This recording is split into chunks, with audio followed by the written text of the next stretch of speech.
Nile Gardiner is with us. Nile, good morning to you. Thanks for joining us. Your reaction to the act of violence in London, the fourth attack in the UK in the last 3 months.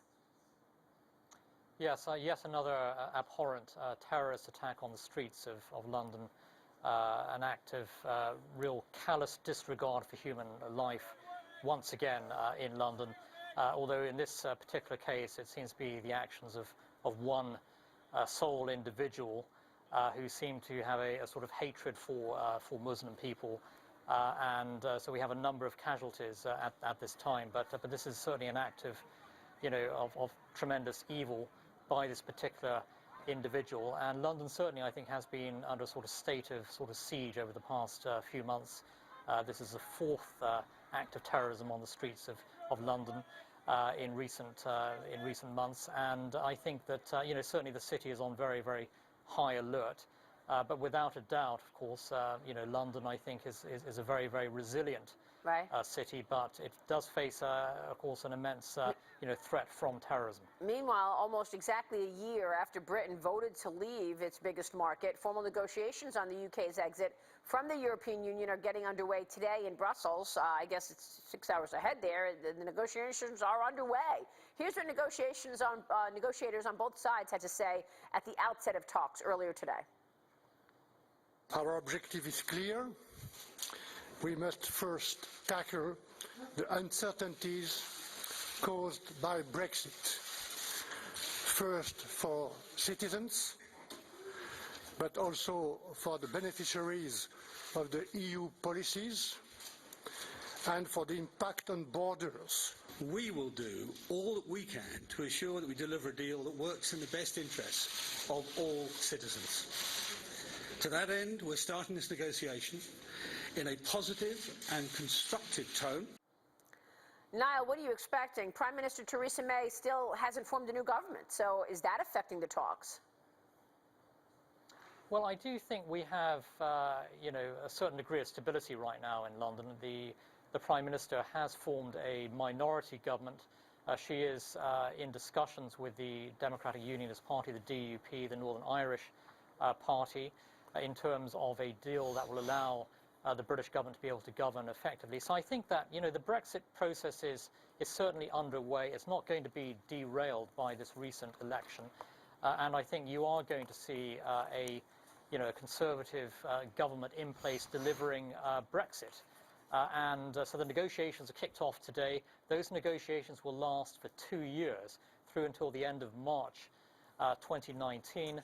And it's going to be an extremely tough negotiating process, there's no doubt about it, but you can be certain of one thing: the British government has pledged to deliver Brexit to the British people, and Britain will be out of the European Union 2 years from now, so there's no going back from this. What do you think the impact is on the U.S.?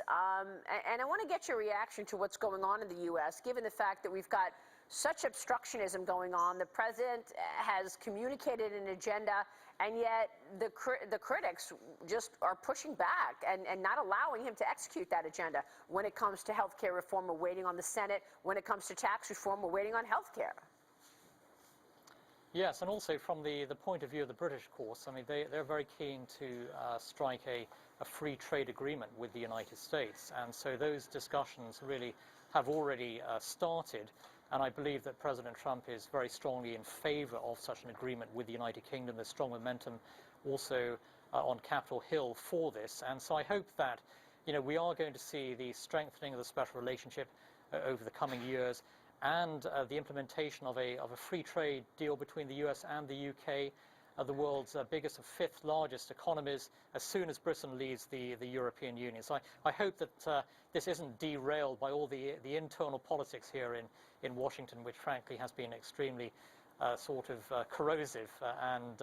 But the special relationship is extremely important to US interests, and I'd expect to see the Trump administration working very, very closely with the British government in the months and years ahead. And what is the perception of the Trump administration in the UK from your standpoint? Well, I think it's rather mixed. I mean, certainly, I think opinion polls show that President Trump isn't hugely popular in the United Kingdom at this time, but the British government has struck a very pragmatic note. I think that Theresa May has cultivated a very close personal relationship with President Trump.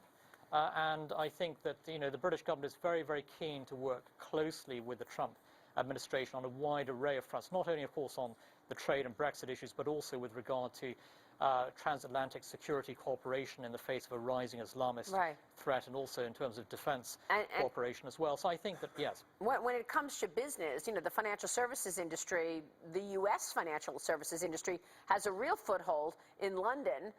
Is that going to be part of a trade deal, do you think, where it will also impact services or jobs, American jobs in London, or do you expect the financial services industry to have to move lots of people to somewhere in the Eurozone, like Germany? Yeah, no, I expect that U.S. businesses are going to continue to thrive and prosper in the United Kingdom. I mean, London is by far Europe's biggest financial centre. It's going to continue to be the centre of global finance in Europe. I think that Brexit actually is going to strengthen the British economy. It's going to make London an even more attractive place to do business once the City of London is freed from the financial shackles of EU membership. And the European Union has become a sort of big government, driven entity, which is, in my view, constrains the free market, actually. So Britain outside of the European Union will do even better as a global financial center. So there's nothing to fear for U.S. investors and companies who are operating in the United Kingdom. All right, we'll be watching the developments. Niall, good to have you on the program. Thanks so much. My pleasure. Thank you very much. Nile Gardiner joining us there, Heritage. Still to come.